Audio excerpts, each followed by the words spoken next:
Hello दोस्तों, आप सभी लोगों का स्वागत है आपके मिशन करियर एकेडमी में। तो आज का टॉपिक हमारा बहुत ही मजेदार होने वाला है, क्योंकि आज इसमें हम ब्याज समान के बारे में पढ़ने वाले हैं। ठीक है, ब्याज समान से संबंधित क्वेश्चन को यहाँ पे देखने वाले हैं और ये स्पेशल टॉपिक में करवा रही हूँ, आपको बता देती हूँ, यूपी पुलिस 2026 को टारगेट में लेते हुए इससे प्रश्न आपके जरूर बन सकते हैं। ठीक है, तो चलिए ध्यान देते हैं ब्याज सम्मान। ठीक है, तो देखिए सबसे पहला हमारा इसमें ब्याज सम्मान देखिए दिया है कि असगर वजाहत को ब्याज सम्मान कब मिला। ध्यान रखिएगा, इससे संबंधित मैं ब्याज सम्मान से प्रश्न लेकर आई हूँ, मैं आपको बोलूँ। ठीक है, ब्याज समान टॉपिक से संबंधित हम प्रश्न यहाँ पे देखने वाले हैं।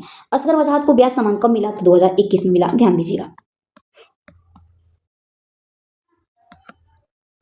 देखिए अगला है कि पागलखाना उपन्यास किसका है। ध्यान रखिएगा, पागलखाना उपन्यास है डॉक्टर ज्ञान चतुर्वेदी का। ओके, अगला है कि पागलखाना के लिए ब्याज समान कब मिला, तो ध्यान रखिएगा पागलखाना के लिए ब्याज समान, ध्यान रखिएगा 2022 में दिया गया। और किसे दिया गया, तो ध्यान रखिए अभी मैंने बताया कि पागलखाना किसने किसकी उपन्यास है, तो डॉक्टर ज्ञान चतुर्वेदी की है। नेक्स्ट क्वेश्चन है कि पुष्पा भारती को किस पुरस्कार के लिए ब्याज समान मिला। ध्यान रखिएगा पुष्पा जो भारती हैं उन्हें यादें और यादें के लिए इन्हें ब्याज समान से सम्मानित किया गया है। अगला है कि पुष्पा भारती को ब्याज समान कब मिला। ध्यान रखिएगा उन्हें 2023 में ब्याज समान से पुरस्कृत किया गया। ठीक है, अगला ब्याज समान किस विधा के लिए दिया जाता है। ध्यान रखिएगा जो ब्याज समान है ये हिंदी साहित्य में दिया जाता है। ठीक है, अगला है कि क्या ब्याज समान के लिए केवल हिंदी भाषा अनिवार्य है। ध्यान रखिएगा हाँ, ब्याज समान आपको तभी मिल सकता है जब आप हिंदी में किसी साहित्य के बारे में लिखेंगे या फिर किसी उपन्यास के बारे में आप चर्चा करेंगे। ठीक है, अगला है कि ब्याज समान के लिए पात्रता समय सीमा क्या होनी चाहिए, तो पिछले 10 वर्ष होनी चाहिए। ठीक है, ध्यान रखिएगा। अगला अंधेरे के दीपक के लेखक कौन है। ध्यान रखिएगा अंधेरे के दीपक के लेखक है रामविलास शर्मा जी। ध्यान रखिएगा अंधेरे के दीपक के लेखक है रामविलास शर्मा जी। नेक्स्ट क्वेश्चन है कि हिंदी साहित्य और संवेदना का विकास के लेखक कौन है। ध्यान रखिएगा जो हिंदी साहित्य और संवेदना का विकास है ये इसके लेखक के बारे में पूछा जाए तो इसके लेखक है राम स्वरूप चतुर्वेदी जी। ठीक है, नेक्स्ट है कि अनुभव के आकाश में चांद किसकी रचना है, यानी कि जो रचना है ये अनुभव के आकाश में चांद ये किसकी रचना है, किसके द्वारा इसको लिखा गया, तो लीलाधर जगुड़ी के द्वारा। ध्यान रखिएगा। आइए नेक्स्ट क्वेश्चन देखते हैं। देखिए अगला क्वेश्चन है कि 1994 में ब्याज समान किसे मिला। ध्यान रखिएगा 1994 में ब्याज समान धर्मवीर भारती जी को दिया गया। ध्यान रखिएगा। अगला है कि धर्मवीर भारती को किसके लिए ब्याज समान मिला, तो सपना अभी भी। ठीक है, उनकी ये क्या है, तो ये उनके द्वारा लिखी गई है और उन्हें ब्याज समान इसके लिए 1994 में दिया गया था। अगला है कि काटना समी का वृक्ष पर पंखुड़ी की धार से किसका उपन्यास है, तो ये उपन्यास सुरेंद्र वर्मा जी की। ध्यान रखिएगा। नेक्स्ट क्वेश्चन है कि सुरेंद्र वर्मा को ब्याज समान कब मिला, तो इन्हें 2016 में दिया गया। ठीक है, नेक्स्ट क्वेश्चन है कि क्या ब्याज समान मरणोपरांत दिया जा सकता है, तो ध्यान रखिएगा कभी भी नहीं। नहीं, ठीक है, ऑप्शन नंबर इसमें हमारा क्या जाएगा, नहीं सही करेंगे आप। ठीक है, देगा हाँ या नहीं, तो आप नहीं को मारिएगा क्योंकि ब्याज समान मरणोपरांत नहीं दिया जाता। आप ध्यान रखिएगा। अगला है कि के बिरला फाउंडेशन द्वारा दिया जाने वाला अन्य 2 पुरस्कार कौन है, तो अन्य 2 पुरस्कार ध्यान रखिएगा कौन कौन से हैं के बिरला द्वारा जो अन्य 2 पुरस्कार दिए जाते हैं, सरस्वती सम्मान और बिहारी पुरस्कार है। अगला है कि ब्याज सम्मान किस फाउंडेशन के द्वारा दिया जाता है, ध्यान रखिएगा के बिरला फाउंडेशन। इसी क्वेश्चन में आपको पता लग गया होगा ऊपर वाले में, क्योंकि बोला है के बिरला फाउंडेशन के द्वारा दिया जाने वाले अन्य 2 पुरस्कार, यानी कि ब्याज सम्मान के अलावा भी के बिरला के द्वारा कौन सा दिया जाता है पुरस्कार, यानी कि सरस्वती सम्मान भी के बिरला देती है। ओके, सरस्वती बिरला भी देती है। नेक्स्ट ध्यान रखिएगा सरस्वती सम्मान ये के बिरला फाउंडेशन देती है, बिहारी पुरस्कार भी देती है और साथ ही साथ ब्याज सम्मान भी के बिरला फाउंडेशन के द्वारा ही दिया जाता है। अगला है कि ब्याज सम्मान की शुरुआत कब हुई थी, तो 1991 में। ओके, अगला है कि प्रथम ब्याज सम्मान किसे मिला, बहुत इंपॉर्टेंट है, तो रामविलास शर्मा जी को पहला ये ब्याज सम्मान मिला, उसकी शुरुआत 1991 में हुई थी, मैंने भी बताया। नेक्स्ट है कि रामविलास शर्मा को किस पुस्तक के लिए ब्याज सम्मान मिला, तो उनकी पुस्तक थी भारत के लिए भाषा परिवार और हिंदी, इन्हीं के लिए इन्हें क्या मिला है, सम्मान दिया गया। अगला ब्याज सम्मान में कितनी राशि दी जाती है, ध्यान रखिएगा ब्याज सम्मान में 4 लाख की राशि दी जाती है। अगला है कि मैं वक्त हूँ सामने किसकी रचना है, तो मैं वक्त हूँ सामने ये रचना है गिरजा कुमार माथुर का। अगला है कि गिरजा कुमार माथुर को ब्याज सम्मान कब मिला, तो 1993 में गिरजा कुमार माथुर को ब्याज सम्मान दिया गया। नेक्स्ट कि कोई दूसरा नहीं किसकी रचना है, इसमें जो कोई दूसरा नहीं ये किसके द्वारा लिखा गया है, तो कुंवर नारायण जी के द्वारा ये लिखा गया है। अगला है कि दुखम सुखम उपन्यास किसकी रचना है, तो ममता कालिया की है, दुखम सुखम। नेक्स्ट है ममता कालिया को ब्याज सम्मान कब मिला, तो इन्हें 2017 में ध्यान रखिएगा ब्याज सम्मान से सम्मानित किया गया।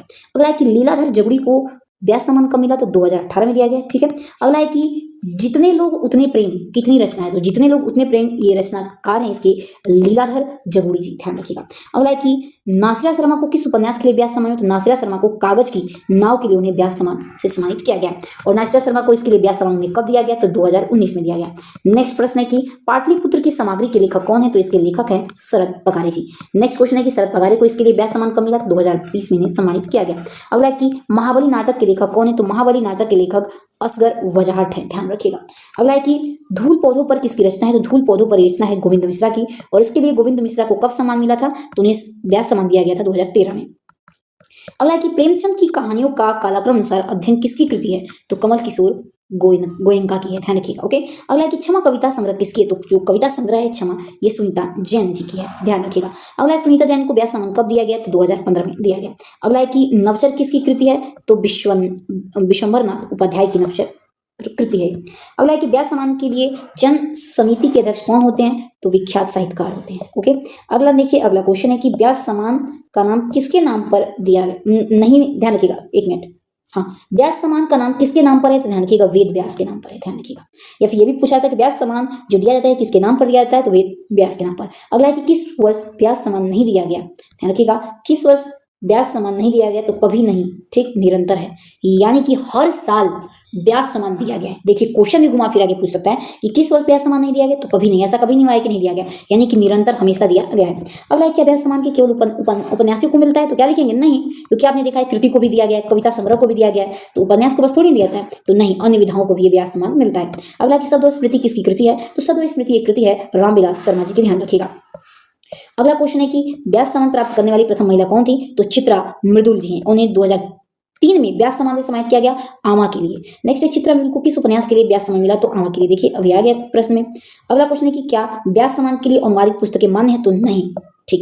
देखिए, अनुवादित पुस्तकें का मतलब क्या है, ठीक है?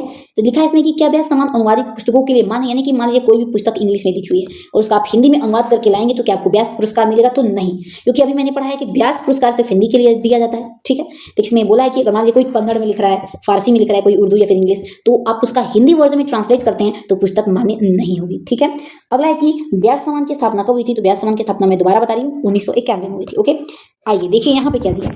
यहाँ पे दिया है कि व्यास सम्मान ने प्रशस्ति पत्र के साथ क्या दिया जाता है? तो स्मृति चिन्ह और चेक दिए जाते हैं। अभी मैंने बताया स्मृति चिन्ह तो दिया जाता है आपको अवार्ड के लिए, और चेक कितने का? तो 4 लाख का मैंने बताया। अब देखिए, महत्वपूर्ण पुस्तकें और उनके लेखक देख लेते हैं, एक नजर यहाँ पे डाल लेते हैं दोस्तों। देखिए, पुस्तक यहाँ पे लिखा हुआ है और यहाँ पे लिखा पुस्तक है ऑन हैप्पी इंडिया, तो लाला लाजपत राय जी इसके लेखक है। गीता रहस्य इसके लेखक कौन है? तो बाल गंगाधर तिलक जी हैं। ध्यान रखिएगा, यहाँ पे मैं अलग टॉपिक है कि इसका महत्वपूर्ण पुस्तकें एवं उनके लेखक के बारे में हम यहाँ बताने जा रहे हैं, ठीक है? देखिए, अनहैप्पी इंडिया के लेखक कौन है? तो लाला लाजपत राय हो जाएंगे। गीता रहस्य के लेखक कौन है? तो बाल गंगाधर तिलक है। बंदी जीवन के लेखक कौन है? तो सत्येंद्र नाथ सान्याल है या फिर सचिंद्र नाथ सान्याल है, इनका मतलब कि नाम दोनों ही मान्य है इसमें, ठीक है?